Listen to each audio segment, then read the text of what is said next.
HIV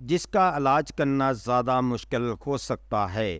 کسی بھی بنیادی خطرے کے عوامل کا مناسب انتظام اور انفیکشن کا بروقت علاج آسٹومائلائٹس کے خطرے کو کم کرنے میں مدد کر سکتا ہے۔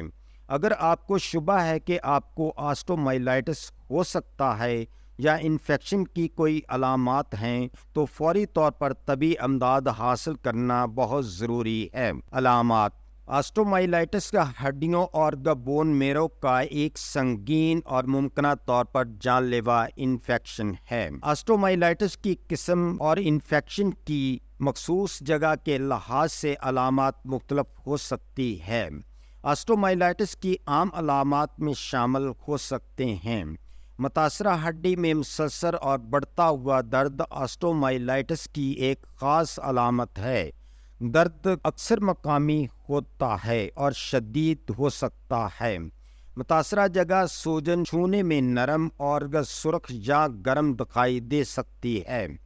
آسٹومائلائٹس نظامی علامات کا سبب بن سکتا ہے، جیسے بخار اور سردی لگنا۔ اگر انفیکشن کسی جوڑ کے قریب ہو، یہ حرکت کی حد کو محدود کر سکتا ہے اور متاثرہ اعضاء کو حرکت دینے میں دشواری کا باعث بن سکتا ہے۔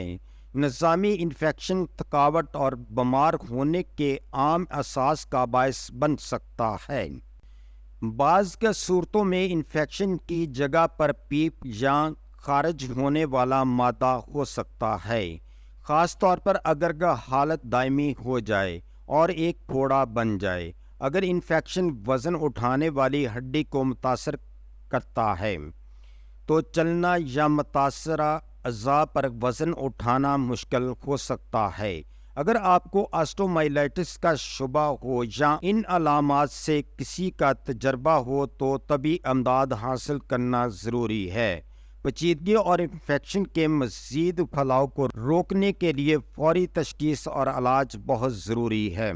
آسٹومائلائٹس کی تشخیص میچنگ ٹیسٹ جیسے ایکس رے، ایم آر آئی یا ہڈیوں کے اسکین کے ذریعے کی جا سکتی ہے۔ علاج: اینٹی بائیوٹکس۔ آسٹومائلائٹس کے علاج میں اینٹی بائیوٹکس کا استعمال شامل ہے۔ انٹراوینس اینٹی بائیوٹکس عام طور پر ابتدائی طور پر تجویز کی جاتی ہیں تاکہ کہ اس بات کو یقینی بنایا جا سکے کہ ادویات کی اعلیٰ سطح متاثرہ ہڈی تک پہنچتی ہے۔ ایک بار جب انفیکشن کنٹرول میں ہو جائے تو دوبارہ ہونے سے بچنے کے لیے کئی ہفتوں سے مہینوں تک زبانی اینٹی بائیوٹکس جاری رکھی جا سکتی ہیں۔ اینٹی بائیوٹکس کا استعمال انفیکشن کا باعث بننے والے بیکٹیریا کی قسم اور مخصوص ادویات کے لیے ان کی حساسیت پر منحصر ہوگا۔ سرجیکل ڈپارٹمنٹ کچھ معاملات میں، خاص طور پر جب انفیکشن دائمی ہو، سرجیکل ڈپارٹمنٹ ضروری ہے۔ اس طریقہ کار میں شفا یابی کو فروغ دینے اور انفیکشن کے مزید پھیلاؤ کو روکنے کے لیے مردہ اور متاثرہ ہڈیوں کے ٹشو کو ہٹانا شامل ہے۔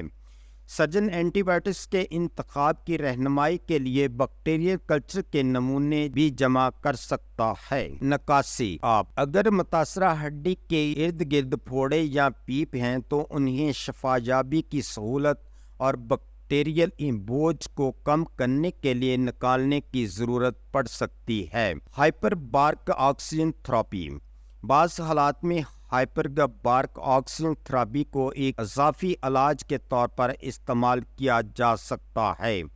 ہائپر بارک آکسیجن تھراپی میں دباؤ والے چیمبر میں خالص آکسیجن کا سانس لینا شامل ہے، جو جسم کی انفیکشن سے لڑنے کی صلاحیت کو بڑھا سکتا ہے اور شفا یابی کے عمل میں مدد فراہم کرتا ہے۔ معاون نگہداشت: درد کا مناسب انتظام اور معاون دیکھ بھال مریض کو تکلیف سے نمٹنے اور مؤثر طریقے سے صحت یاب ہونے میں مدد کرنے کے لیے ضروری ہے۔ نگرانی: علاج کے رد عمل کی نگرانی کرنے، ادویات کے کسی بھی ضمنی اثرات کا انتظام کرنے اور ضرورت پڑنے پر علاج کے منصوبے کو ایڈجسٹ کرنے کے لیے صحت کی دیکھ بھال فراہم کرنے والوں کے ساتھ باقاعدہ فالو اپ وزٹ ضروری ہے۔ صحت کی دیکھ بھال فراہم کرنے والے کی طرف سے تجویز کردہ اینٹی بائیوٹکس کا مکمل کورس مکمل کرنا بہت ضروری ہے، یہاں تک کہ اگر علامات بہتر ہو جائیں۔